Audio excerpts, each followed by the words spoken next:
आप कैसे उसको पाचन क्रिया आपके अंदर होता है, कैसे उसको अवशोषित किया जाता है, ऐसा होता है ना, ये सब आपके जिंदगी में डे टू डे लाइफ में डेली बेसिस पे हो रहा है ना, तो उसको समझना ज्यादा आसान है ना। बाकी चीजों से जो थ्योरेटिकल, जैसे कि हिस्ट्री सिविक्स ज्योग्राफी जो थ्योरेटिकल है उसको आपको याद करना पड़ेगा, रिलेट करना पड़ेगा, लेकिन इसको जब हम रिलेट करेंगे बायोलॉजी को, तो इसको रिलेट करने के लिए हमको कहीं जाना नहीं है, हमको बस डे टू डे लाइफ में जो मैं कर रहा हूं, जो एक्टिविटी मैं डन कर रहा हूं, उसी पे टोटली डिपेंड है बायोलॉजी। ठीक है ना। तो सबसे पहले स्टार्ट करते हैं बायोलॉजी से।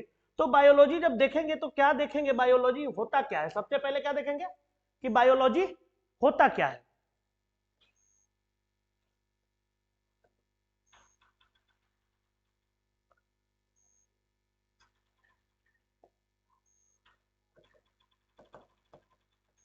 बायोलॉजी की बात करते हैं हम लोग, तो बायोलॉजी दो वर्ड से मिलकर बना है। आप देखिएगा तो आपको साफ साफ दिखाई देगा कि बायोलॉजी दो वर्ड से मिलकर बना है, एक है बायो और दूसरा है लॉजी, है ना। हिंदी वाले भी होंगे इसमें, हिंदी बैकग्राउंड से, ठीक है। तो देखिए बायो और लॉजी दो वर्ड से मिलकर बना है बायोलॉजी। अब आते हैं इसके मीनिंग पे, मतलब कुछ रटना नहीं है, सब प्रैक्टिस में बिल्कुल एग्जाम्पल देखते हुए सब चीज को समझते हुए याद करते हुए चल रहा है, ठीक है ना। तो बायो और लॉजी दो वर्ड से मिलकर बना है, और दोनों वर्ड जो है ना वो ग्रीक वर्ड से आया है। किस वर्ड से भैया, ये ग्रीक वर्ड आपका पीछा नहीं छोड़ेगा, हिस्ट्री पढ़ोगे उसमें भी आएगा कि कुछ शब्द जो है ग्रीक वर्ड से लिए हैं, ठीक है ना। पहले क्या था कि हम लोग का इंग्लिश डिक्शनरी नहीं था हमारे पास, तो हम क्या करते थे, शब्द को चयन करते थे कहां से, ग्रीक वर्ड में, जो थोड़ा बड़ा होता था। बाद में जब इंग्लिश डिक्शनरी की जब डिस्कवरी हुई तो उसके बाद उस शॉर्ट शब्द जो वर्ड है उसको छोटा करके हम लोग छोटे छोटे भाग में बायोलॉजी कर दिए। पहले जो इसका मतलब था, ये आया है वर्ड बायोस से। कहां से, बायोस से। और लॉजी जो वर्ड है वो आया है लोगोस से।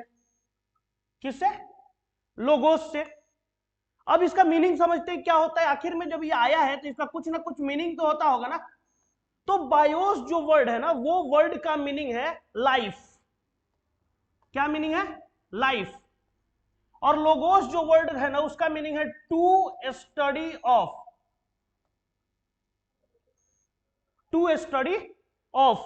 हिंदी देखेंगे तो लाइफ का मतलब होता है जीवन, होता है ना जीवन, और स्टडी ऑफ का मतलब होता है के बारे में, के बारे में अध्ययन,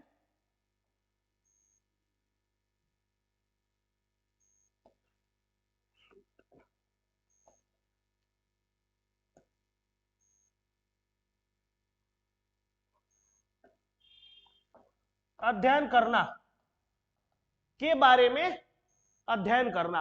मतलब बायोलॉजी एक ऐसा विषय है जिसके अंदर हम जीवन के बारे में अध्ययन करते हैं।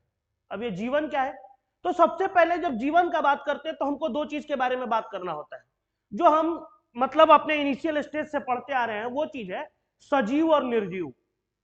क्योंकि हमको पता है कि जीवन होता किसमें है, जीवन किसके अंदर होता है, सजीव के अंदर होता है ना। लाइफ जो है वो टोटली लिविंग के अंदर होता है, नॉन लिविंग के अंदर तो कोई लाइफ नहीं होता है। मतलब आपको अगर कहा जाए तो आप जीवन से क्या समझते हैं, हमको बताइए कि what is the meaning of life. आप लोग जैसे कहें कि सजीव के अंदर जीवन होता है, मतलब जीवन को आप लोग किस रूप में देखते हैं कि व्हाट इज लाइफ, क्या है जीवन, बताइए कोई। रोजमर्रे की जिंदगी में जो कुछ भी हमारे साथ घटित होता है वो हमारा जीवन है ना। तो एक चीज देख लेते हैं, ये समझ में आया पहले कि बायोलॉजी किसे कहेंगे। तो biology is a branch of science in which we deals about the life या लिविंग ऑर्गेनिज्म। जैसे हम लोग जीवन की बात करते हैं ना, जीवन की बात करते हैं तो जीवन हमको पता है कि सिर्फ और सिर्फ किसमें होगा, लिविंग में। तो मतलब यहां हम लोग बात करेंगे सजीव प्राणी के बारे में। किसके बारे में, सजीव प्राणी के बारे में। मतलब विज्ञान की वैसी शाखा जिसके अंतर्गत हम सजीव प्राणी के बारे में अध्ययन करते हैं उसको क्या कहते हैं, जीव विज्ञान कहते हैं। ठीक है, समझ में आया कि विज्ञान की वैसी शाखा जिसके अंतर्गत हम सजीव प्राणी के बारे में अध्ययन करते हैं क्या कहते हैं, बायोलॉजी। क्या कहते हैं, बायोलॉजी। अब ये याद रखना होगा कि बायोलॉजी दो शब्दों से मिलकर बना है, एक होता है बायो और दूसरा होता है लॉजी, जो एक ग्रीक वर्ड से आया है, और वो ग्रीक वर्ड जो है ना वो है बायोस और लोगोस। बायोस का मतलब होता है लाइफ और लोगोस का मतलब होता है टू स्टडी ऑफ, मतलब सजीव प्राणी के बारे में अध्ययन करते हैं उसको हम क्या कहते हैं, बायोलॉजी। ठीक है, आगे चले। इसको लिखना है, नोट डाउन करना है तो कर लीजिए, अगर नोट डाउन करने का मन हो तो कर लीजिए।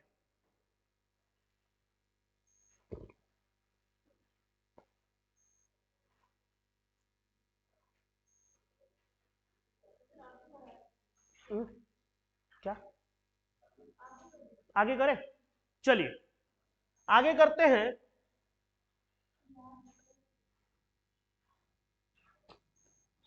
अभी बहुत जगह है, चलिए आगे करते हैं। तो बायोलॉजी अब आता है, सबसे पहले हम लोग जिस सब्जेक्ट के बारे में पढ़ते हैं सबसे पहले उसका जनक पढ़ते हैं, मतलब फादर ऑफ बायोलॉजी। नाम पता है क्या, क्या नाम है?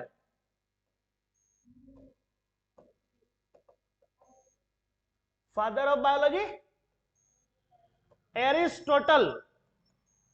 एरिस्टोटल जिसका हिंदी होता है अरस्तु। अरस्तु को जीव विज्ञान का जनक कहा जाता है। Aristotle is the father of biology. समझ गए, ये समझ में आया। अब आते हैं इसके डिवाइडेशन के बारे में, भैया कितना भाई बहन है ये, बायोलॉजी का कितना आगे प्रोजेनी है, तो उसके बारे में बात करेंगे। तो biology are divided into two parts. कौन कौन सा है? Botany, zoology. इतना तो इंग्लिश समझ में आता है ना, इसको हिंदी में लिखने का जरूरत है ना, नहीं है ना। बोटनी जो वर्ड है, बोटनी, ये कहां से आया है? बोटनी वर्ड आया है बोटैन, बोटैनी, है ना, बोटैनी। बोटैनी का, बोटैनी जो वर्ड है वो आता है बोटैन से, और बोटैन का मतलब होता है ग्रेजिंग फील्ड। ग्रेजिंग फील्ड का मतलब होता है चारागाह। क्या होता है? चारागाह। चारागाह किसको कहते हैं जी? चारागाह किसको कहते हैं? चारागाह किसको कहते हैं? ग्रासलैंड्स जो है जहां पे हम एनिमल को ग्रेजिंग कराते हैं। एनिमल जहां ग्रेजिंग करता है, मतलब जहां से वो फूड अपना गेन करता है, दिस फील्ड इज कॉल्ड चारागाह। तो चारागाह में क्या होता है? चारागाह में जनरली क्या होता है? प्लांटलेट्स होते हैं, ग्रास होते हैं, मतलब वहां से इसको ऑब्टेन किया गया है। तो इसका जो डिफिनीशन होता है कि study about plants, study about plants, study about plants. ठीक है, मतलब जो है कि जहां पे हम लोग प्लांट्स के बारे में स्टडी करते हैं, this is called botany. Zoology जो वर्ड है, जूलॉजी, जूलॉजी वर्ड जो है ना वो दो वर्ड से मिलकर बना है, एक जून और प्लस लॉजी। ये इंट्रोडक्शन है, उसके बाद हम लोग आएंगे सब्जेक्ट मैटर पे, जो हमारा, हम लोग स्टार्ट करेंगे ह्यूमन बॉडी से, मतलब हम लोग स्टार्ट करेंगे डाइजेशन से। ठीक है ना, पहले ये इंट्रोडक्शन है, क्योंकि इससे क्वेश्चन पूछे जाते हैं कि who is the father of botany, who is the father of zoology, who is the father of biology, ये सब क्वेश्चन जनरली आते हैं। ठीक है ना, तो आते हैं जूलॉजी। जूलॉजी दो वर्ड से मिलकर बना है, जून प्लस लॉजी। जून का मतलब जो होता है ना वो होता है एनिमल्स, एनिमल्स, और लॉजी का तो हमको पता है कि टू स्टडी ऑफ, अभी बताया है ना, मतलब कि स्टडी अबाउट द एनिमल, जहां हम एनिमल के बारे में स्टडी करेंगे उसको हम कहेंगे जूलॉजी। अब इस सब से इतर आजकल एक और चीज आ रहे हैं, वो है क्या? इस सब से इतर एक और चीज आ रहा है जिसको हम लोग कहते हैं माइक्रोबायोलॉजी। ठीक है ना, मतलब अब पहले जो है ना माइक्रोबायोलॉजी को हम लोग जूलॉजी में पढ़ते थे, माइक्रोबायोलॉजी को अब लोग जूलॉजी में पढ़ते थे, लेकिन अब क्या है कि इन दोनों से अलग कर दिया गया है उसको, माइक्रोबायोलॉजी को दोनों से अलग कर दिया गया है। तो इसको, लेकिन है जनरली ये जूलॉजी का ही ब्रांच, क्योंकि एनिमल में तो माइक्रोबायोलॉजी भी आते हैं ना, माइक्रो ऑर्गेनिज्म भी एनिमल के कैटेगरी में आते हैं, लेकिन अब इसको अलग करके हम लोग पढ़ रहे हैं। तो जो माइक्रोबायोलॉजी में आएंगे, माइक्रोबायोलॉजी में आएंगे तो दो दो वर्ड से मिलकर बना है ये। एक माइक्रोबायोलॉजी, 3 वर्ड। बायोलॉजी का मतलब हमको पता है और माइक्रो का मतलब हमको पता है। What is micro? सूक्ष्म, small organism which can not be seen by our naked eye. मतलब माइक्रो का मतलब होता है कि वैसा चीज, वैसा tiny particle that can not be seen by our naked eye, जो अपनी नंगी आंखों से नहीं देख सकते। ठीक है, उसको हम लोग क्या कहते हैं? माइक्रो। ठीक है ना? तो वो माइक्रोबायोलॉजी में उस चीज के बारे में अध्ययन करते हैं जहां पे हम उस चीज का अध्ययन, एनिमल के स्टडी में हमको हर कुछ दिखाई देता है, लेकिन माइक्रोबायोलॉजी के लिए एक इक्विपमेंट का जरूरत है जिसको हम लोग कहते हैं माइक्रोस्कोप। सबसे initial equipment of this biology is microscope. शुरुआत दौर का सबसे अच्छा चीज है वो, अच्छा इंस्ट्रूमेंट है जिससे हम माइक्रो ऑर्गेनिज्म का स्टडी करते हैं, उसको कहते हैं हम लोग माइक्रोस्कोप। उतना डीपली हम लोग को नहीं जाना है क्योंकि अब ज्यादा समय है नहीं, अब एग्जाम का तुरंत 67 का पीटी है ना, तो उसके लिए डायरेक्ट आते हैं पॉइंट पे। देखो, इन सब चीजों के बारे में जब हम लोग स्टडी करते हैं, इन सब चीजों के बारे में जब हम लोग स्टडी करते हैं तो आते हैं एक कंक्लूजन पे। एक कंक्लूजन पे आते हैं, क्या वो कंक्लूजन है? आपका जो नाम लिख रहे हैं वो, जो टोटली डिपेंडेंट है हर कोई इस पे।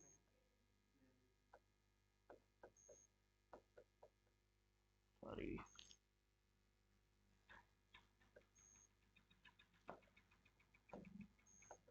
कोशिका, ठीक है ना, सेल, ठीक है, कोशिका। अब बात आता है, मतलब ये फंडामेंटल यूनिट है हमारे लाइफ का, हमारे जिंदगी का, या प्लांट हो या एनिमल हो या माइक्रो ऑर्गेनिज्म हो, मतलब बायोलॉजी का स्टार्टिंग स्टेप कहें तो दिस इज सेल। अगर उसके बारे में हम नहीं जानते मतलब हम बायोलॉजी नहीं पढ़ सकते। ठीक है ना? नहीं कहते कि ग्रंथ है, हमारा ग्रंथ भाई कुरान है, हमारा ग्रंथ गीता है, हमारा ग्रंथ बाइबल है, उसी तरह बायोलॉजी का ये ग्रंथ है भाई। अगर इसके बारे में नहीं जान रहे हो तो ना ही प्लांट पढ़ पाओगे, ना ही एनिमल पढ़ पाओगे, और ना ही माइक्रो ऑर्गेनिज्म पढ़ पाओगे। ठीक है ना? तो सबसे पहले बात आता है कि सेल क्या है, व्हाट इज सेल। कोशिका क्या है? शुरुआती दौर से एक ही डिफिनीशन पढ़ते आ रहे हो, आज तक नहीं बदला है। अगर वो याद हो तो बता दो। मतलब जब से बायोलॉजी स्टार्ट किए होंगे तब से आज तक इसका डिफिनीशन बदला नहीं है, वही डिफिनीशन है। चाहे वो आप ग्रेजुएशन में चले जाओ, पीजी में चले जाओ, उसको इलाबोरेट कर देंगे, बड़ा कर देंगे, लेकिन डिफिनीशन वही है। क्या है डिफिनीशन जी? Group of cell form tissues, आते हैं उस पे। पहले हम सेल का डिफिनीशन पूछा हमने। सेल का मतलब होता है कि फंडामेंटल यूनिट ऑफ लाइफ, या कहें तो स्मॉलेस्ट यूनिट ऑफ लाइफ। ठीक है, समझ में आ रहा है? क्या लिखे? Fundamental unit of life. Hindi लिखे तो सबसे छोटी,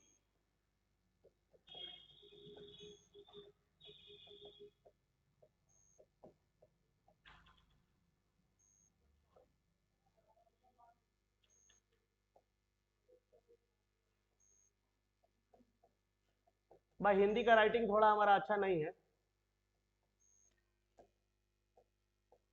इसीलिए परेशान नहीं होना है, बोल देंगे वो समझ लेना। सबसे छोटी संरचनात्मक एवं क्रियात्मक इकाई जो हमारे जीवन का है उसको हम लोग क्या कहेंगे? सेल। एक चीज जो ग्रंथ की तरह से शुरू से पढ़ते आ रहे हैं भाई, बाइबल कुरान की तरह से क्या पढ़ते आ रहे हैं, तो सेल, एरो दे के लिखता है टीचर लोग, टिश्यू, एरो दे के लिखेगा क्या? ऑर्गन, ऑर्गन से एरो दे के लिखेगा ऑर्गन सिस्टम, ऑर्गन सिस्टम से बॉडी।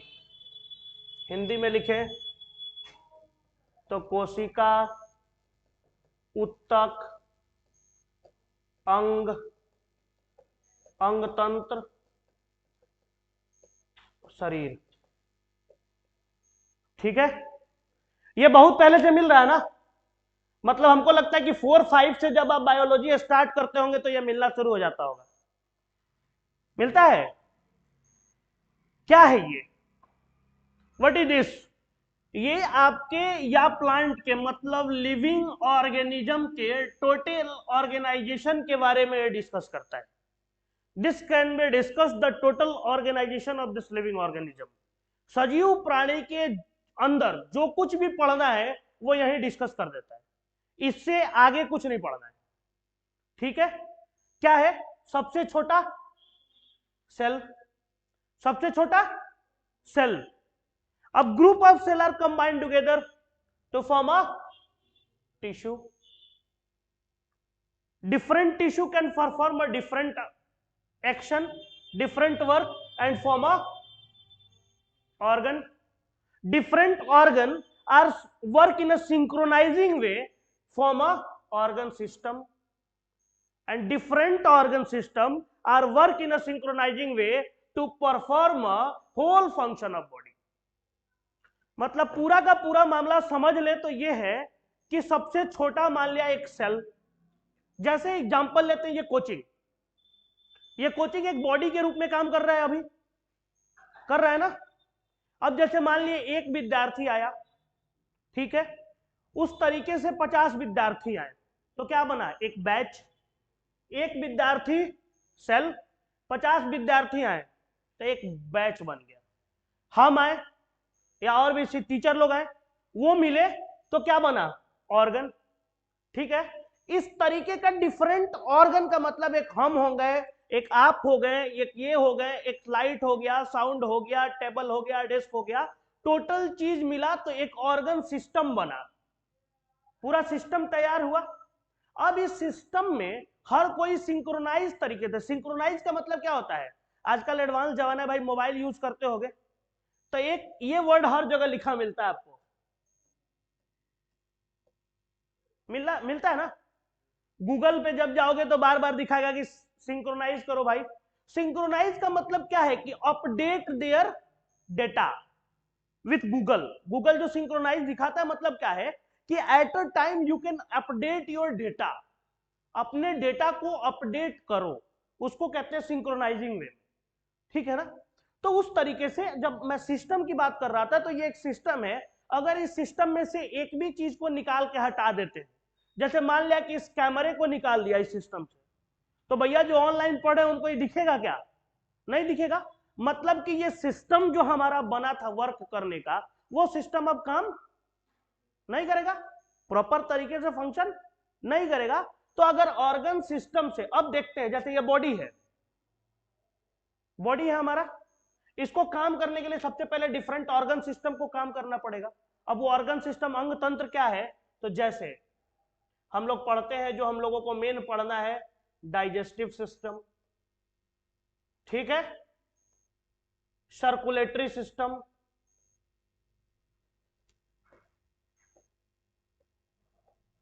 सर्कुलेटरी सिस्टम, ठीक है, respiratory system, excretory system, reproductive system and all the things. जितना सिस्टम आपके बॉडी के अंदर होता है, जितना वर्क आपका बॉडी डन करता है, total dependent on this organ system. ठीक है? अगर मान लिया आपके बॉडी से इस पाचन तंत्र को गायब कर देते हैं, भैया आप सोचो कि जिंदगी कैसा होगा? चलेगा क्या जिंदगी?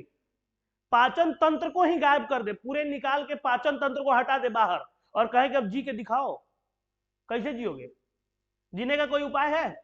नहीं ना। मतलब कि अगर इस सिस्टम, सब सिस्टम, टोटल सिस्टम जितना हम लोग पढ़ते हैं बॉडी के अंदर, अगर उसमें से एक भी अपना वर्क सिंक्रोनाइजिंग वे में करना बंद कर दिया, then you can not assume this body. आप इस शरीर को नहीं सोच सकते हो, आप इस शरीर को, आप इस शरीर को नहीं सोच सकते हो। You can not assume your body की फंक्शन करेगा। ठीक है? ठीक है, मान लिया कि डाइजेस्टिव सिस्टम को नहीं हटा, डाइजेस्टिव सिस्टम क्या है भाई? मान लिया कि डाइजेस्टिव सिस्टम को नहीं हटाते हैं, ठीक है, डाइजेस्टिव सिस्टम को हटाए बिना, कोई दिक्कत हो रहा है क्या? डाइजेस्टिव सिस्टम को नहीं हटाते हैं। अब आते हैं एक सिस्टम के अंदर कितना ऑर्गन वर्क करता है। अब डाइजेस्टिव सिस्टम के अंदर देखोगे तो numerous organ can be work, जैसे आपका माउथ करता है वर्क, स्टोमक करता है वर्क, इंटेस्टाइन करता है वर्क, स्लाइवा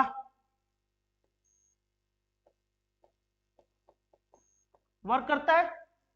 मतलब ये सब अगर वर्क करता है तभी तो आपका डाइजेस्टिव सिस्टम वर्क करता है। अगर इसमें से पूरे थोबड़े को काट करके हटा दिया जाए, माउथ, कैसे होगा बताइए? कोई उपाय है? अगर मुंह को, माउथ को अलग कर दे डाइजेस्टिव सिस्टम से, आप कहोगे भाई कि ठीक है, मान लिया कि हम पिसा हुआ मिक्सी से पीस के खाना खा लेंगे, ठीक है खाना खा लोगे मान लिया, लेकिन जब तक माउथ नहीं होगा भैया ये स्लाइवरी ग्लैंड, ये स्लाइवा कहां से सिक्रेट होंगे, कैसे आपके फूड में मिक्स होंगे? मिक्सी से पीस के तो खा लोगे लेकिन स्टार्च डाइजेस्ट नहीं होगा, क्योंकि saliva contains salivary amylase and this salivary amylase is very very important for the digestion of this starch, है ना? मतलब आप किसी एक को हटा के काम नहीं कर सकते। अब देखो, अब एक चीज और दिखाते हैं, मतलब इनिशियल तक हमको यहां से चल के सेल तक पहुंचना है। अब हम बात कर ले स्टोमक का, ठीक है? स्टोमक के अंदर डिफरेंट टिश्यूज काम करते हैं, और वो डिफरेंट टिश्यूज जब एलिमेंट्री कैनाल का हम ट्रांसवर्स सेक्शन काट के पढ़ेंगे तो हमको दिखाई देगा कि इस तरीके से 4 लेयर होता है, सीरोसा, मस्कुलरी, सब म्यूकोसा, म्यूकोसा। हमारे जो स्टोमक सिस्टम ओइसोफेगस जो होता है, फूड पाइप, भोजन नली जिसको कहते हैं, उस भोजन नली का जब ट्रांसवर्स सेक्शन कहेंगे, 2 सेक्शन कटता है हम लोग के यहाँ बायोलॉजी में, एक ट्रांसवर्स, दूसरा लॉन्गिट्यूडनल। लॉन्गिट्यूडनल का मतलब समझ में आता है, मतलब खड़ा खड़ा, जैसे अगर इसका ट्रांसवर्स सेक्शन हमको काटना हो तो हम इस तरीके से काटेंगे, इस शेप में, ठीक है? मतलब अगर पेन, इस पेन का ट्रांसवर्स काटना हो तो कैसा काटेंगे? गोलाई में। और अगर लॉन्गिट्यूडनल काटना हो तो कैसे काटेंगे? एकदम बिल्कुल खड़ा खड़ा। तो उस तरीके से ट्रांसवर्स सेक्शन जब ओइसोफेगस का देखोगे तो दिखाई देगा कि सब म्यूकोसा, मस्कुलरीज, म्यूकोसा, सब म्यूकोसा, और चारों लेयर जो होता है ना, इंटरनल, एक्सटर्नल और मिडिल, तीनों चारों लेयर मिला के एक ओइसोफेगस मेड होता है। मतलब हमारे कहने का मतलब क्या है कि स्टोमक में 3-4 टिश्यूज के लेयर हैं, डिफरेंट टाइप के टिश्यूज हैं, स्मूथ है, क्यूबाइडल है, एपिथेलियल है, मतलब वो टिश्यूज पढ़ेंगे तो बताएंगे। तो अगर उसमें से एक भी टिश्यूज काम नहीं करेगा तो माउथ हमारा फंक्शन में, स्टमक हमारा फंक्शन में नहीं रहेगा। और अगर उस टिश्यूज में से 2 भी सेल डेड कर जाते हैं, मतलब वो पूरा का पूरा organ system can be destroyed, ठीक है? मतलब आप विदाउट सेल अपने बॉडी को एजम नहीं कर सकते हैं, ठीक है? समझ में आ गया? अब सेल की कुछ पॉइंट है सेल के, जैसे सेल का हिस्ट्री हो गया, कौन खोजा था, कब खोजा था, क्या हुआ था। ये हिस्ट्री का नाम जो आता है ना, बच्चे का थोड़ा सा मुंह जो है इससे हो जाता है कि अब फिर लगता है रटने के लिए कहेंगे क्या। तो देखिए क्या करना है, सेल, सबसे पहला हमने लिखा सेल, 2 तरीके का, एक लिविंग, दूसरा डेड, कुछ जीवित कुछ मृत। तो सबसे पहले सेल का खोज कौन किया था, नाम पता है? Leeuwenhoek can describe the living cell. सबसे इनिशियल में सेल का खोज कौन किया था? ठीक है, हुक से ही आएगा, मतलब कौन? Robert Hooke. कौन किया था जी? Robert Hooke. क्या किए थे वो? बड़ा तेज थे ये रॉबर्ट हुक साहब। क्या थे? मैकेनिक थे। रॉबर्ट हुक जो थे वो मैकेनिक थे। किस चीज का मैकेनिक थे? ये बेचारे चश्मे के दुकान पे काम करते थे। कहां काम करते थे?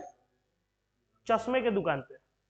अब साइंटिस्ट कैसे होगा भाई? बहुत सोचने वाली बात है कि चश्मे के दुकान पे एक आदमी साइंटिस्ट बन जाए, मतलब क्या है?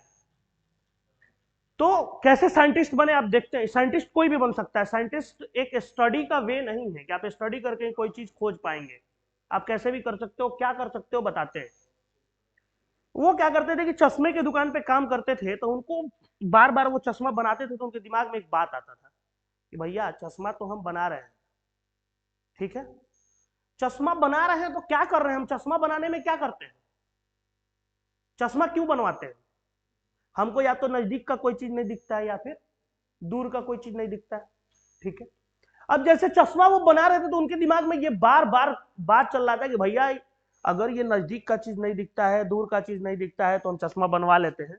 तो अगर इस तरीके का बहुत सारा जो मिरर है, इक्विपमेंट जो मिरर लगाते हैं हम लोग क्या स्पेक्टिकल्स में, चश्मे में जो शीशा लगाते हैं, अगर उस तरीके का 4-5 शीशा ज्वाइन कर दे तो और ज्यादा बड़ा दिखेगा। मतलब इनोवेशन का एक आइडिया है, innovation is not dependent on study, innovation totally study पे डिपेंड नहीं, आपका एजम्पशन कहां तक जाता है, आपका सोच कहां तक जाता है, इस पे डिपेंडेंट है। देखिए रिजल्ट आना is not dependent, totally depend on your study. आप दिन रात पढ़ रहे हो, दिन रात किताब लेकर बैठे हो, पढ़ रहे हो, एकदम ध्यान लगा के पढ़ रहे हो, लेकिन दिमाग में क्या कह रहे हैं, कहीं एग्जाम देंगे फेल कर जाएंगे तो क्या होगा। अरे भैया एग्जाम देंगे तब तो फेल करेंगे ना। अगर आप ये सोच के फॉर्म फिलअप ना करें कि हमारा रिजल्ट कहीं खराब हो जाएगा तो फिर कैसे कर पाओगे। डिटर्मिनेशन एक बहुत बड़ी चीज है। तो वो चश्मे के दुकान पे काम करता हुआ व्यक्ति के अंदर डिटर्मिनेशन था। वो डिटर्मिनेशन क्या था, तो वो कहें कि अगर जैसे मान लिया ये वर्ड क लिखे हैं, हम लिखे हैं ना, अगर किसी व्यक्ति को ये क नहीं दिखता है 15 इंच 16 इंच से, तो हम क्या करते हैं, गोला सा चश्मा पहना देते हैं उसको, तो ये क जो है ना इतना बड़ा दिखने लगता है। ठीक है, अगर क्या करें कि इस चश्मे के ऊपर से एक और चश्मा उसको पहना दे तो वो कब और इतना बड़ा दिखेगा, दिखेगा ना। अगर उसके ऊपर से फिर एक और चश्मा पहना दे तो फिर तो क पूरा बड़ा सा क दिखेगा, दिखेगा ना। इसी एजम्पशन पे वो काम किया, और क्या किया उन्होंने कि जहां से जैसे मान लिया ये हम, अच्छा एक बचपन में एक कहानी याद होगा, हर कोई के लाइफ में वो आता है, वो क्या, तो स्टोमन बॉक्स के अंदर वो जो दिया रहता है ग्लास, उससे कभी किए हो क्या, धूप से कागज वगैरह जलाता है लोग, जलाया हो गया, क्यों होता है वो, लाइट रिफ्लेक्ट नहीं करता, लाइट को वो क्या करता है कि कंस्ट्रक्ट करके एक पॉइंट पे इमिट करता है, मतलब लाइट को डाइवर्ज नहीं होने देता है, कन्वर्ज करा देता है। ठीक है, तो वो स्पेक्टिकल्स पे कभी ऐसे बुक लेके और उसको क्या करना कि उसको देखियो, कभी पहले जो स्टोमन में मिलता था तो हम लोग क्या करते थे कि लेके और अपने किताब का अक्षर जो इसे बड़ा करके छोटा करके देखते थे, तो जब ज्यादा नजदीक ले जाते थे तो बड़ा तो दिखता था लेकिन बिल्कुल ब्लर हो जाता था, दिखने लायक नहीं होता था। हम क्या करते थे, थोड़ा सा ऊपर उठाते थे जहां वो बिल्कुल हमको फ्रेश दिखे। तो इन्होंने भी उसी सिद्धांत पे काम किया, और क्या किया इन्होंने कि जैसे ये स्पेक्टिकल्स जो हमारा है, इन्होंने क्या किया कि जहां पे वो बिल्कुल फ्रेश दिख रहा था वहां पे उसको किसी चीज से बाइंड करके एक जगह फिक्स कर दिया, फिक्स कर दिया। और फिर उस फिक्स करने के बाद क्या किया कि इस मिरर के अंदर जो क दिखाई दे रहा था उसके ऊपर दूसरा मिरर लेके यहां फिक्स किए। तो वो क्या था कि एक तो पहले इससे बड़ा होकर इसमें दिख रहा था और फिर उससे बड़ा होकर इसमें दिखेगा। इस तरीके से करके उन्होंने इनिशियल माइक्रोस्कोप बनाया था, जो सबसे बड़ा माइक्रोस्कोप था। फोटो देखो, सबसे पहला माइक्रोस्कोप, तो वो लंबा सिलेंड्रिकल एक पाइप के अंदर 3-4 मिरर लगा हुआ सबसे पहले माइक्रोस्कोप का डिस्कवर इन्होंने किया था। और करके क्या देखा था, तो कॉर्क कैम्बियन, कॉर्क का नाम हमेशा सुनेंगे, कॉर्क में देखे थे। वो कॉर्क क्या होता है, व्हाट इज कॉर्क, तो वो कॉर्क जो है ना, सबसे समझ लो कि bark of the tree, bark of the tree, bark of the tree क्या है, पेड़ का छाल। वो कौन सा छाल, ग्रीन वाला नहीं देखे थे, वो जो ग्रीन जो छाल होता है वो नहीं देखा था उन्होंने। क्या देखा था, वो जो मोटा मोटा ब्लैक वाला जो उसके ऊपर होता है सबसे आउटर लेयर पे, तो वो जो देखा था उन्होंने, तो उनको जब देखा था तो इस तरीके से दिखाई दिया था।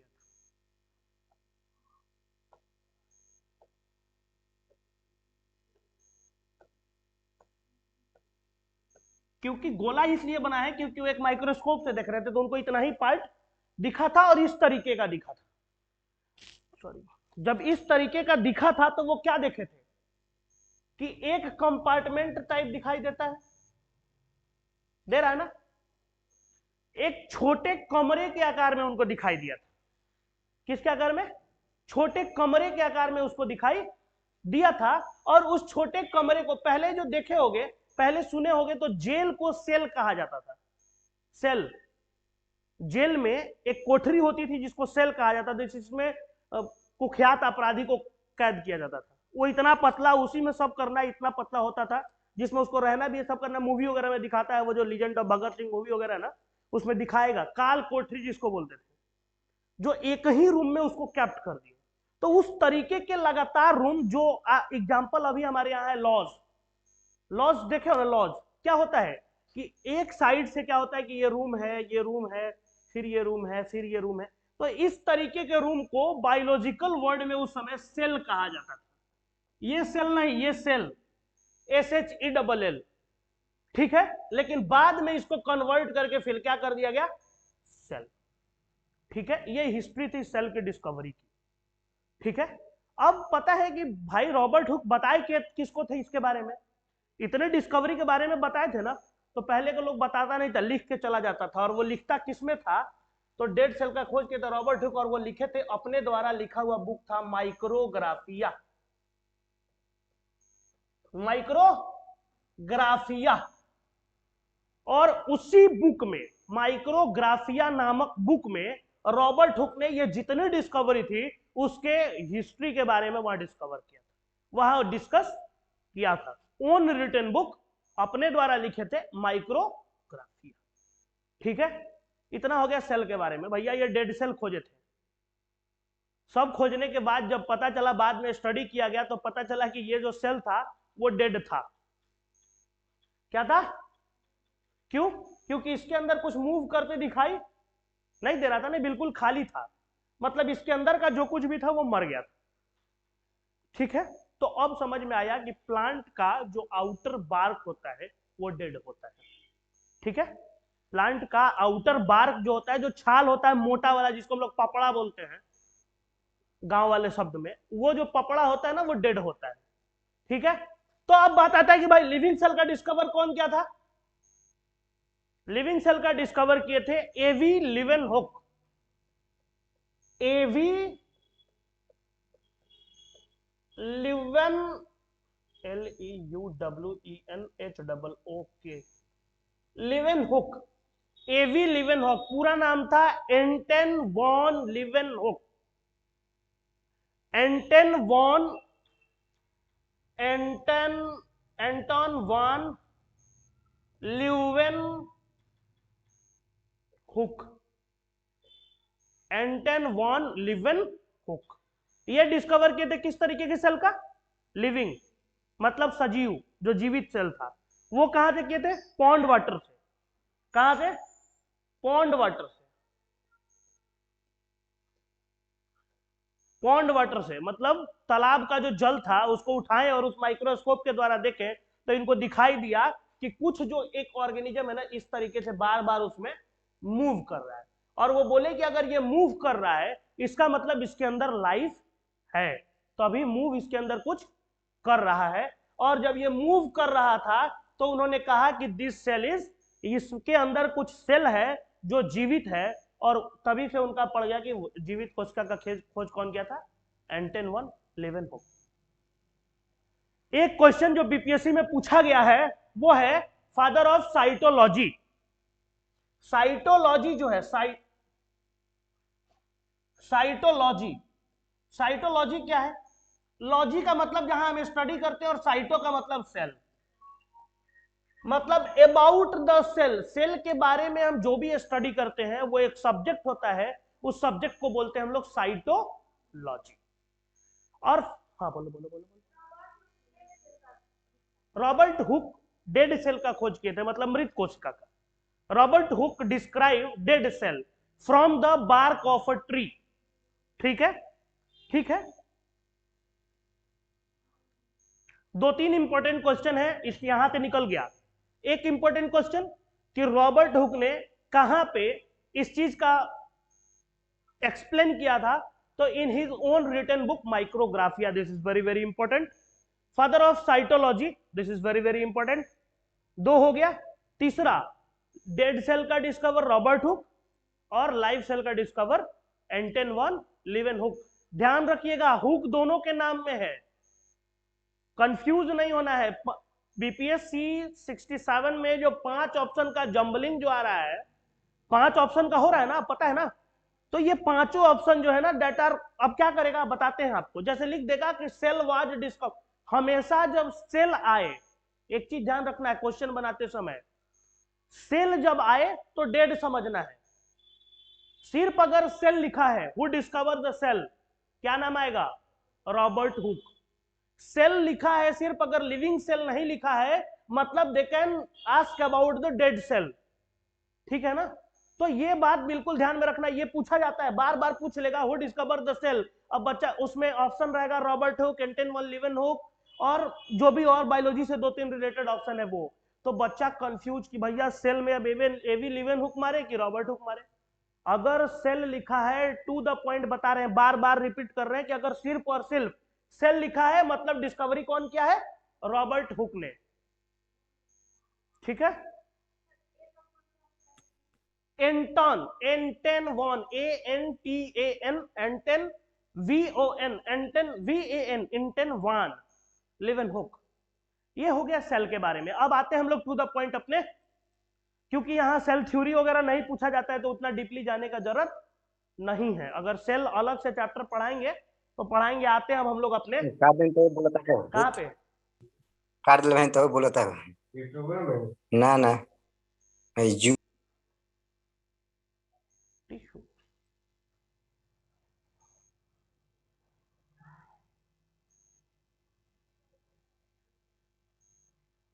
चलिए यहीं से स्टार्ट करना है हम लोग को। टोटल सिस्टम बॉडी के अंदर जो है उसमें से एक सबसे इंपॉर्टेंट सिस्टम है क्या? Most important digestive system. Hindi होता है क्या? पाचन तंत्र। क्या हिंदी होता है? पाचन तंत्र, डाइजेस्टिव सिस्टम। ठीक है, चलिए इसके बारे में पढ़ते हैं, डाइजेस्टिव सिस्टम क्या होता है। सबसे पहले डाइजेस्टिव सिस्टम से पहले 2-3 चीज आता है, वो क्या है? एक साइड में लिखते हैं, लिखे? कोई दिक्कत? टाइम है ना अभी? क्योंकि ये जो टॉपिक है ना, वो टॉपिक स्टार्ट करेंगे तो थोड़ा समय लगता है इसमें। चलिए स्टार्ट करते हैं। डाइजेस्टिव सिस्टम में स्टार्ट करते हैं तो उसमें एक चीज है क्या डाइजेस्टिव सिस्टम में? वो चीज है आपको, डाइजेस्टिव सिस्टम में स्टार्ट करते हैं तो वो चीज इस पे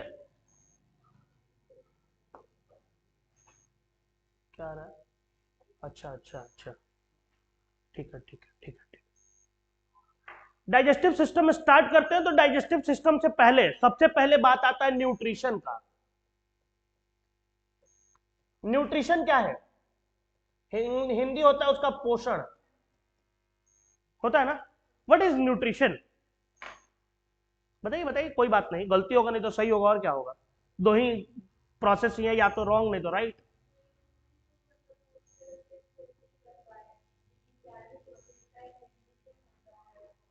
वेरी गुड। मतलब हमारे बॉडी को जो नीड है, हमारे बॉडी को जो नीड है वो कौन पूरा करेगा? यही पोषण। देखोगे जो बच्चा बिल्कुल, कोई कुछ पूछ रहा है क्या? कोई पूछ रहा है क्या? किसी का माइक ऑन है शायद? नहीं। चलिए, बच्चा, जब देखोगे एक बच्चे का जब जन्म होता है और बहुत ज्यादा दुबला पतला रहता है तो लोग कहते हैं कि कुपोषित है। मतलब क्या है? कि उसको प्रॉपर तरीके से जो फूड आइटम चाहिए था वो फुलफिल नहीं हो पाया है, और वो फुलफिल जब नहीं हुआ है तो क्या हुआ कि उसका बॉडी जो ग्रोथ करता है वो ग्रोथ नहीं हो पाया। समझ रहे हैं? मतलब कि nutrition is those things, nutrition एक प्रोसेस है और वो करता, फुलफिल कौन करता है? उसको हम लोग कहते हैं न्यूट्रिएंट्स। न्यूट्रिएंट्स जिसको हिंदी में कहते हैं पोषक तत्व। न्यूट्रिएंट्स मटेरियल, पोषक तत्व, मतलब जिस मटेरियल से हम न्यूट्रिशन प्रोवाइड करते हैं, this material is called nutrients. This material is called nutrients.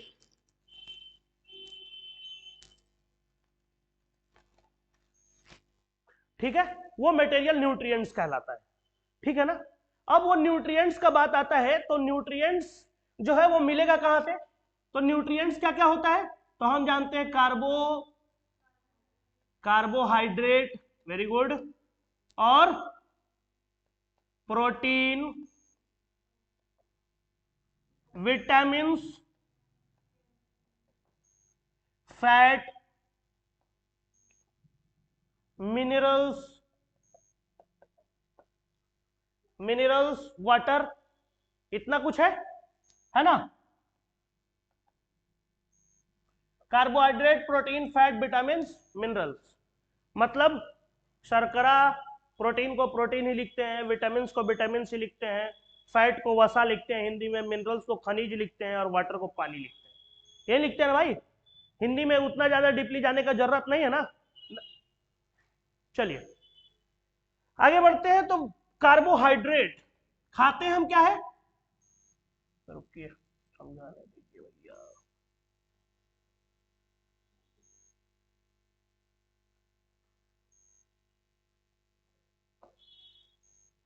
बाद में वहां चलेंगे, पहले यहां आते हैं। खाते हैं हम लोग क्या, कार्बोहाइड्रेट खाते हैं ना। खाते हैं क्या, प्रोटीन। क्या खाते हैं, फैट, विटामिन्स,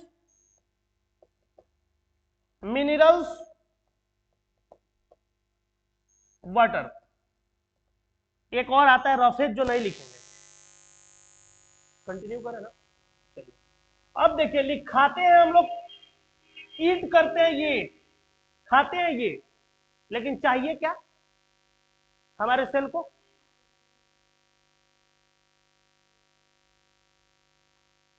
हमारे सेल को चाहिए क्या, एनर्जी। मतलब हमारा सेल जो है ना, वो कार्बोहाइड्रेट डायरेक्ट नहीं ले सकता है।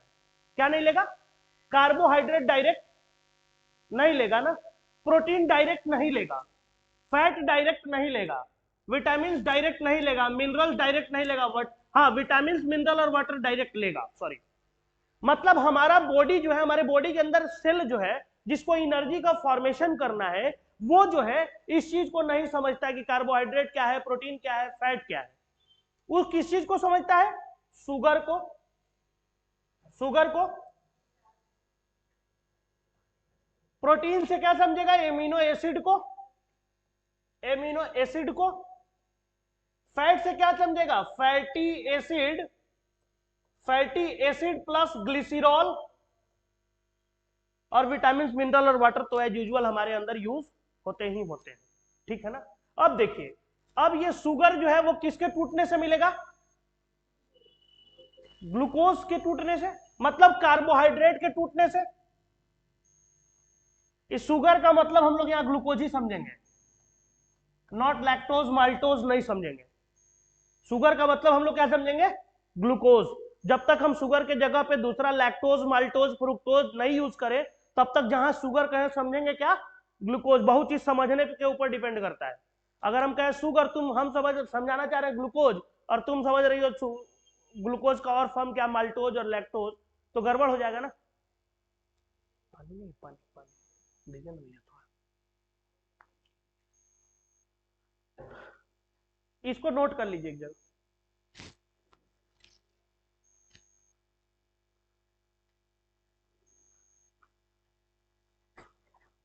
नोट कर लीजिए, ये जरूरी का चीज है।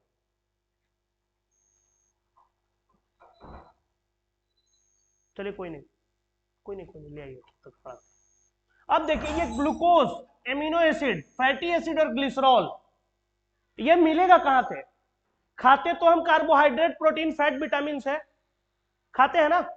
खाते हैं कार्बोहाइड्रेट, खाते हैं प्रोटीन। अब दाल खाते हैं इसका मतलब प्रोटीन खाते हैं, चावल खाते हैं इसका मतलब कार्बोहाइड्रेट खाते हैं, तेल घी खाते हैं इसका मतलब फैट खाते हैं। बाकी और चीज विटामिन और मिनरल्स तो हम लोग को साथ साथ मिलता है, आयरन वगैरह और चीज। तो हम खाते हैं क्या, ये हम खाते हैं रोटी, हमको चाहिए ग्लूकोज।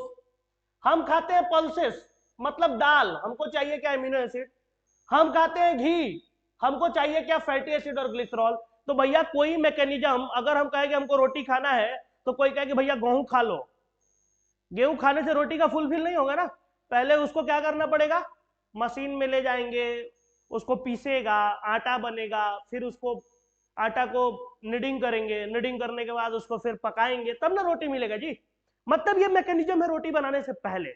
और उसके बाद भी हमको चाहिए क्या, कि रोटी से शुगर को निकालना, मतलब रोटी से ग्लूकोज को निकालना, ठीक है ना। पानी पी लेते हैं, एक मिनट।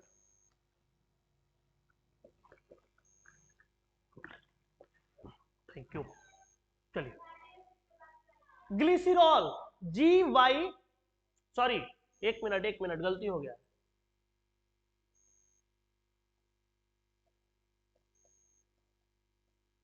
दिख रहा है अब, जहां नहीं दिखे इस तरीके से पूछ लेना है, ठीक है ना। अब देखो, अब हमको रोटी को तोड़ के ग्लूकोज बनाने के लिए कोई मैकेनिज्म चाहिए, हमको दाल को तोड़ के एमिनो एसिड बनाने के लिए कोई मैकेनिज्म चाहिए, हमको घी को तोड़ के फैटी एसिड और ग्लिसरॉल बनाने के लिए कोई ना कोई मैकेनिज्म चाहिए। वही मैकेनिज्म है डाइजेशन, वही मैकेनिज्म है डाइजेशन। अब डाइजेशन का डिफिनीशन अगर पूछे तो कोई बता सकता है क्या? What is digestion? इतना समझाने के बाद डाइजेशन क्या है?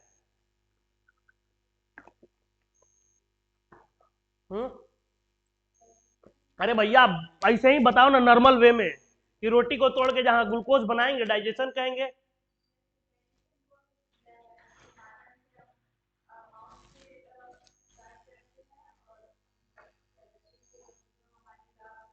वो तो होल प्रोसेस, मतलब पूरी प्रक्रिया। जनरली कहें तो भैया रोटी को तोड़ के जो ग्लूकोज बनाएंगे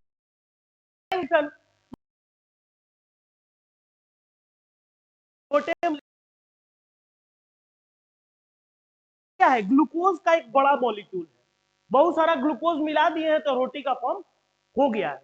लेकिन हमको चाहिए क्या? ग्लूकोज। मतलब ग्लूकोज के पहाड़ को तोड़ के एक ग्लूकोज को बाहर करना, वही तो प्रोसेस है डाइजेशन का। ठीक है ना? मतलब कि मैक्रो मॉलिक्यूल को डिवाइड करके माइक्रो मॉलिक्यूल में कन्वर्ट करें, those body can be assimilate, जिसको बॉडी एसिमिलेट कर ले मतलब एब्जॉर्ब कर ले, उस प्रोसेस को हम डाइजेशन करेंगे। ज्यादा रटने उठने के थ्योरेटिकल चक्कर में नहीं पढ़ना, तुमको कोनो सब्जेक्टिव आंसर थोड़े लिखना है, तुमको ऑब्जेक्टिव लिखना है, समझना है।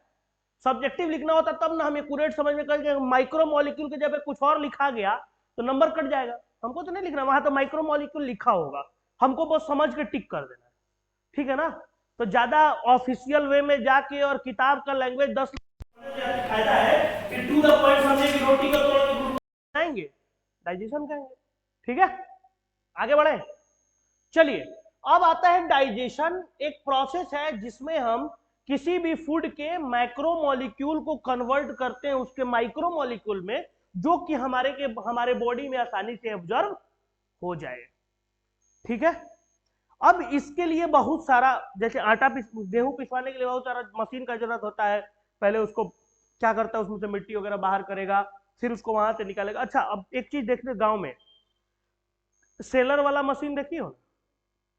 क्या होता है सेलर? आप तो ट्रैक्टर पे लेके गांव में निकल जाता है। क्या होता है उसमें? 3-4 मशीन लगे होते हैं, एक में पहले डालता है, फिर वहां से निकाल के दूसरे में डालता है, फिर निकाल के तीसरे में डालता है, और तब चौथे में तुमको चावल देता है, बाहर करके देता है ना, बिल्कुल फ्रेश चावल। वही काम है यहाँ पे भैया, मशीन का लाइन लगा हुआ है मुंह से लेके एनस तक, फ्रॉम माउथ तो to anus there are millions number of machine. बहुत सारे मशीन वहां बैठे हुए हैं, माउथ टू एनस, मुंह से लेके गुदा तक। हिंदी लिखे तो हिंदी क्या होगा?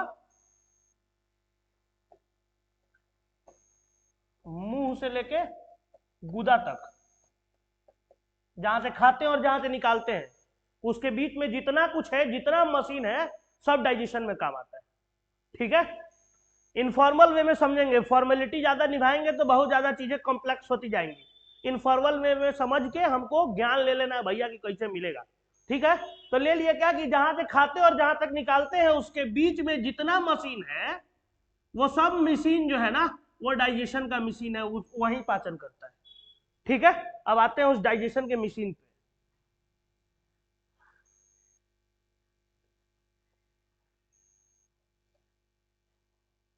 यही मशीन है भैया, पूरा आपको जो दिख रहा है। बनाने आता है इसको?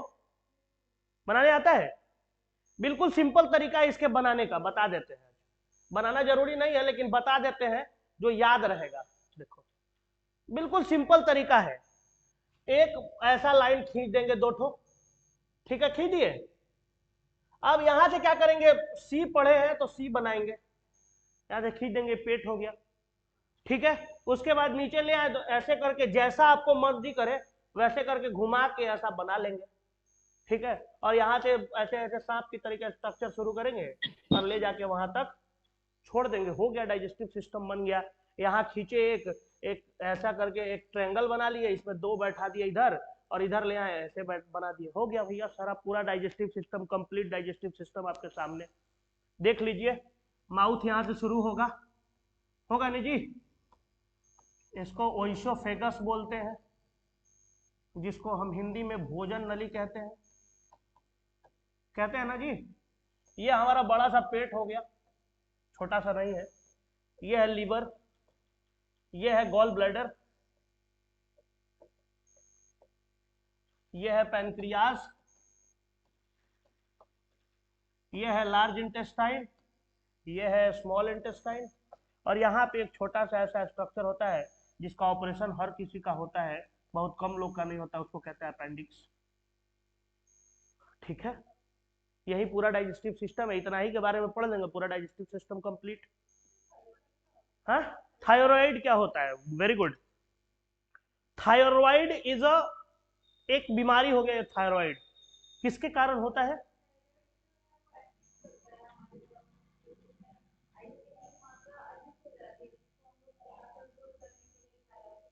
Very good. मतलब कंक्लूजन ये आया इनके बात से कि थायराइड का जो स्टिमुलेशन है वो थायरोक्सिन हार्मोन के कारण होता है, और वो थायरोक्सिन हार्मोन जो है ना, हमारे बॉडी के जितने हार्मोन है उसको एक्टिव करने का काम करता है। ठीक है, और जब ये ज्यादा अमाउंट में हो जाएगा या कम अमाउंट में हो जाएगा, जब बहुत कम हो जाए या बहुत ज्यादा हो जाए, तो हमको वही बीमारी होती है जिसको हम कहते हैं थायराइड। ठीक है, समझ में आ गया? चलिए, सब पढ़ाएंगे, ग्लैंड पूरा पढ़ना है। बीपीएससी में सबसे इंपॉर्टेंट इज डाइजेस्टिव। इसको हटवा दे क्या?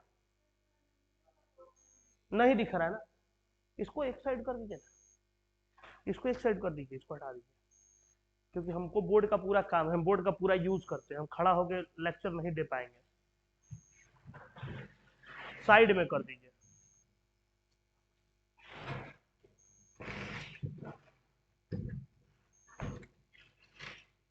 हो गया? अब समझ में आ रहा है? चलिए, ठीक है, अब अच्छा लग रहा है। क्या आ गया? चलिए, माउथ टू, यहां पे आपका होगा एनस, जो एनस लिखे हैं, यहां से खाएंगे और यहां से पास आउट कर देंगे। ठीक है, पूरी प्रोसेस इसके अंदर। अब इसको अगर बना लिए हो, बना लिए, चलिए तो आगे बढ़ते हैं। और क्या, अब आगे बढ़ते हैं तो हम फॉर्मेट का यूज बाद में करेंगे, इसी पे पढ़ाते चलते हैं। ठीक है ना, जो नोट्स है उसका यूज बाद में देख लेंगे हम लोग, पहले एक बार अपने आप से स्टडी कर लेते हैं, फिर उसके बाद नोट्स देखेंगे कि क्या उसमें छूटा और क्या रह गया। तो सबसे पहला organ associated with the digestive system आता है हमारे पास, कि कौन कौन सा ऑर्गन है जो डाइजेस्टिव सिस्टम से एसोसिएट है, डाइजेस्टिव सिस्टम से बंधा हुआ है, मतलब डाइजेस्टिव सिस्टम में वर्क करता है। तो सबसे पहला उसमें हो गया कौन सा? माउथ। उसके बाद हो गया, सॉरी, उसके बाद क्या हो गया? Good, oesophagus. कहीं कहीं ईसोफेगस भी लिखा रहता है, कंफ्यूज नहीं होना। ठीक है ना, उसके बाद बताओ, हाँ, ट्रैकिया में नहीं जाएंगे अभी, trachea is just a part of oesophagus. आगे बढ़ते हैं, ओइसोफेगस के बाद आओ, ओइसोफेगस के बाद, अरे भैया फिगर देखो, ओइसोफेगस कहाँ खुलता था? छोटा सा फिगर बना देते हैं, देख के बताओ।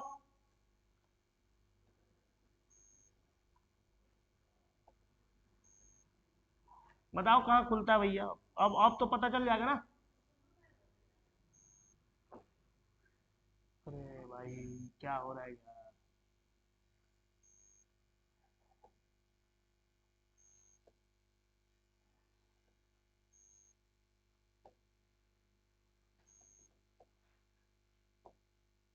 यही है पूरा डाइजेस्टिव सिस्टम। अब बताओ, ओइसोफेगस के बाद क्या आया?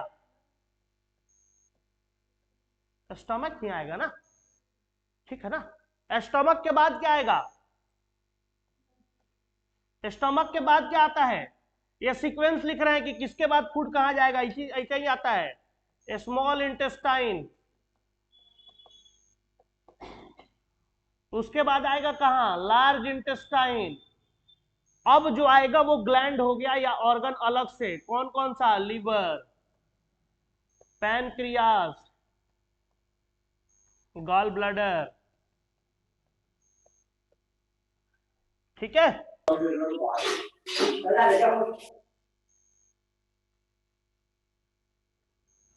ठीक है, ये पूरा का पूरा डाइजेस्टिव सिस्टम इतना ही में कंक्लूड हो जाता है। क्या कंक्लूड होता है, आगे बढ़ते हैं, माउथ से स्टार्ट करते हैं। ठीक है, एक एक करके पढ़ेंगे। हमको लगता है कि अगले क्लास तक, एक क्लास में तो पूरा नहीं होगा, लेकिन अगले क्लास में डाइजेस्टिव सिस्टम खत्म हो जाएगा। चलिए तो स्टार्ट करते हैं। पहला जो हमारा है वो माउथ। अब माउथ में कितना ऑर्गन काम करता है बताइए, कौन कौन सा? टीथ, टंग, स्लाइवरी ग्लैंड। कुछ शॉर्ट फॉर्म लिखेंगे, परेशान। माउथ के बाद लिखे ओइसोफेगस, OESOPHAGUS, सब लिखा हुआ है नोट्स में, परेशान नहीं होना। देखो यहाँ नोट्स में सब है, देखो देखो, oesophagus, thyroid, lungs, trachea, skin, heart, pancreas, मतलब टोटल दिया हुआ है, परेशान नहीं होना, सब कुछ मिल जाएगा। पहले समझ लो टोटल, पहले तुम समझ लो क्या होता है माउथ। माउथ में तीन चीज काम करता है, टीथ, टंग और स्लाइवरी ग्लैंड। ठीक है, पहला देखते हैं टीथ, कितने तरीके का होगा, कौन कौन सा? ICPM, incisor, canine, premolar, molar. ICPM सबसे ज्यादा क्वेश्चन जो इस माउथ से पूछा जाता है, that is dental formula. Dental formula पूछा जाता है ना, पूछा जाता है डेंटल फार्मूला। बैक ईयर का क्वेश्चन देखी हो, पता चल जाएगा, देखोगी तो। डेंटल फार्मूला पूछा जाता है, वो भी दो तरीके का। अरे भैया, दो तरीके का, वो कौन? तो एक बेबी और एक एडल्ट। बेबी और एडल्ट। टीथ कितने टाइप का? 4। Incisor, canine, premolar, molar. इसका काम चीरने का, इसका काम फाड़ने का, इसका काम चबाने का, और इसका काम कुछ नहीं होता है, बिना मतलब पड़ा रहता है बेचारा, जो समय समय से निकलता है। Molar at a certain age, जिसको हम लोग कहते हैं गांव में क्या, विजडम टीथ बोलते हैं। मतलब गांव में कहते हैं नहीं कि अब बड़े हो गए भाई, अब दिमाग हो गया, अब एक दांत निकल रहा है, अकिल चौह जिसको बोलते हैं, गुड, उसको कहते हैं मोलर। मतलब ये विजडम टीथ है, जब आपके पास दिमाग होगा तब ये निकलेगा, जब तक नहीं निकला तब तक समझ लो कोई दिमाग तुम्हारे पास नहीं है। चलो आगे बढ़ते हैं। बेबी और एडल्ट, दो टाइप का डेंटल फार्मूला हमको पढ़ना है। डेंटल फार्मूला का मतलब होता है कि how many teeth are present in your mouth, इसको कैसे शॉर्ट में निपटा लेंगे। तो बेबी का होता है भाई,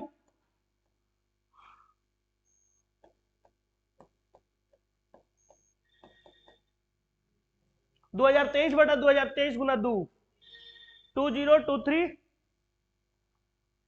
2 2 4 4 3 7, सॉरी गलत नहीं ना है, 2 1 2 3 बाई 2 1 2 3, 2 1 3 2 4, गलती हो रहा है कुछ, एक मिनट भाई, कंफ्यूज नहीं होना देगा, होगा इसमें 2 0 2 3, देखो दिया है 20 primary baby teeth.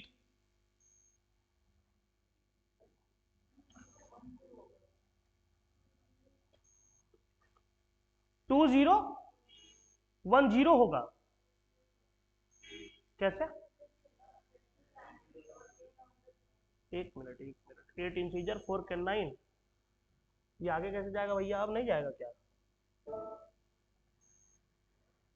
8 integer 2 canine, 3 3 6 2 12, ठीक तो है, 2 1 2 0 2 3, भैया सही है हम। 20 बेबी टीथ, ये जो लिखा हुआ है ना 20 बेबी टीथ, 20 बेबी टीथ इसे स्टार्टिंग दिया हुआ है, मतलब 20 दांत से उसका स्टार्ट होता है।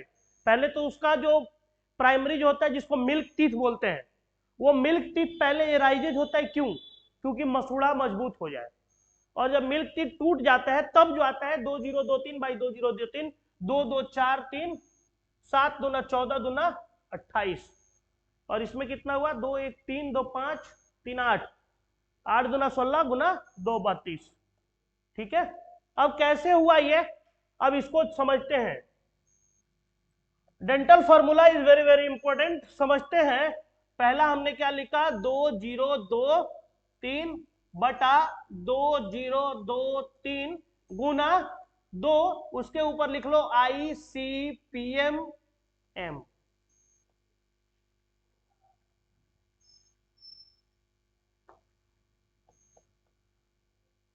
क्या है, अपने पूरे मुंह को 4 भाग में बांट दो, काटना नहीं है, मतलब बांटना है, हाथ रखो यहाँ पे हाथ रखे। टोटल पहले तो हमको पता है कि हमारा माउथ 2 पार्ट में डिवाइडेड है, एक अपर जो एक लोअर जो, ऊपरी जबड़ा और निचली जबड़ा, ठीक है ना।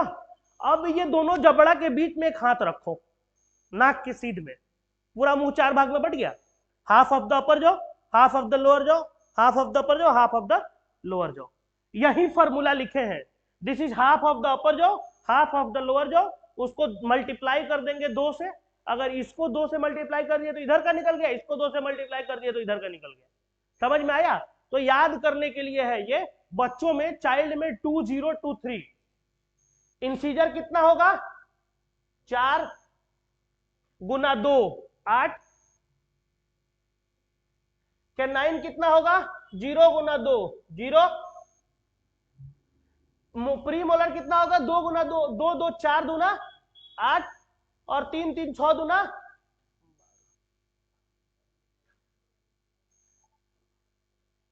ठीक है,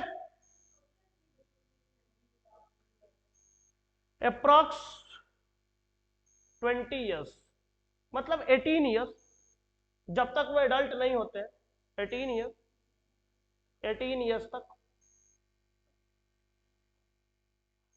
और जो 32 दांत है ना, वो तब आता है जब आप जाने के समय में होते हो, तब पूरा 32 का 32 आता है, ठीक है ना। मतलब पूरा 32 तब होगा जब आप जाने के समय में आओगे, मतलब at adult to senescence total 32, जब 32 दांत जो होगा वो एडल्ट पार करोगे, जब सेनेसेंस में जाओगे आफ्टर 40, तब जाके पूरे के पूरे 32 दांत होंगे, ठीक है ना।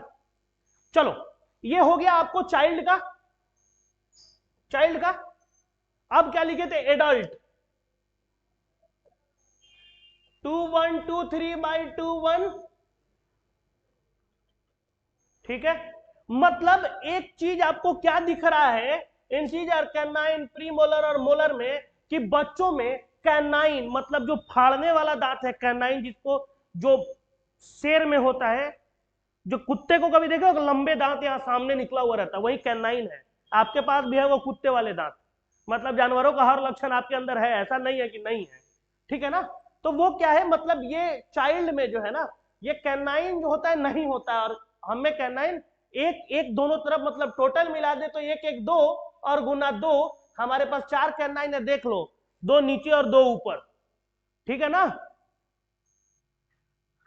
ये बेचारे हमारे पास गाय वाला दांत है, ये हमारा अपना है, ठीक है ना। मतलब हर किसी का गुण हम लोग लेके रखते हैं, मतलब टोटल एनिमल से लेके हर एक जानवर का गुण हमारे अंदर है, इसीलिए कहा जाता है कि human is a social animal, ठीक है ना। ये देख लो, ये डेंटल फार्मूला पूछा जाता है, अब कैसे निकालेंगे, तो समझ में आ गया। 2 1 2 3, 2 1 3, 2 5 और 3 8, 8 का मतलब क्या हुआ कि हाफ ऑफ द अपर जो 8 यहाँ, उसके नीचे आएंगे तो 8 यहाँ 16, और उसको 2 से मल्टीप्लाई जब कर देंगे तो 8 फिर इधर 16 और 16 32। समझ में आया, यही होता है डेंटल फार्मूला, नोट कर लो डेंटल फार्मूला चाइल्ड का और एडल्ट का। हो गया जी, डेंटल फार्मूला नहीं समझ आया, तुम तो कुछ कर रही थी नीचे, मोबाइल वगैरह चला रही थी, कहां समझ में आएगा, ट्रेन चेक कर रही थी, ठीक है, मतलब इतना इंपॉर्टेंट चीज समझ में। देखो क्या क्या, पूरे माउथ को जो है ना 2 पार्ट में हम लोग डिवाइड किए हुए, अपर जॉ लोअर जॉ, ठीक है, पूरे टीथ का 2 पार्ट में डिवीजन है, एक अपर जॉ एक लोअर जॉ। हमने क्या किया, उसको याद रखने के लिए अपर जॉ को 2 पार्ट में डिवाइड किया और लोअर जॉ को भी 2 पार्ट में डिवाइड किया, मतलब हाथ कहां रखे, नाक की सिद्ध में, और नाक के सिद्ध में जब रखे तब आपको पता चला, देखते रहिए, इंसीजर यहां से 2 इंसीजर के बाद 1 कैनाइन, फिर 2 प्रीमोलर और 3 मोलर, ठीक है। मतलब ये जो ऊपर वाला लिखे हैं 2 1 2 3, ये half of the upper jaw है, half of the upper jaw का दांत है, कौन कौन सा, इंसीजर, कैनाइन, प्रीमोलर और मोलर, 4 टाइप का दांत हमारे पास होता है, हाफ ऑफ द अपर जो by, half of the lower जो गुना 2, मतलब अपर जॉ का जो है, ये अपर जॉ का देख लो, पहले देख लो, समझ लो, ये अपर जॉ का 2 से मल्टीप्लाई कर देंगे तब पूरा का पूरा अपर जॉ, और फिर ये लोअर जॉ को 2 से मल्टीप्लाई कर देंगे तब पूरा का पूरा लोअर जॉ। समझ में आ रहा है? तो देख लो 2 1 2 1 3 2 5 और 3 8, 8 गुना 2 16 ऊपर और 8 गुना 2 16 नीचे, दोनों पूरा मिला के 32। ठीक है, जिसमें इंसीजर कितना, तो 2 2 4 गुना 2 8, ठीक है, कैनाइन कितना 1 1 2 गुना 2 4, प्री मोलर कितना 2 2 4 गुना 2 8, और मोलर कितना 3 3 6 गुना 2 12। 12 जो होता है आपका बिना काम का दांत है, जो समय समय से निकलता है। ठीक है, आज के लिए इतना ही। Thank you for today. फिर मिलते हैं अगले क्लास में। अगले क्लास जब भी लगेगा सर, क्या समझ में आया? हेलो सर, क्या क्या समझ में आया? बहुत कुछ पढ़ा दिया आज।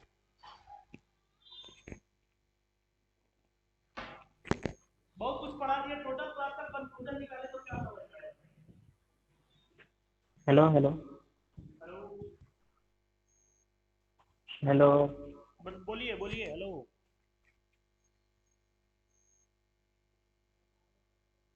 बोलिए, क्या कोई प्रॉब्लम है?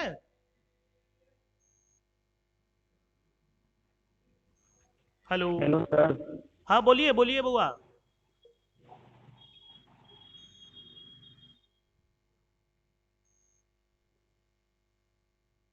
बोलिए।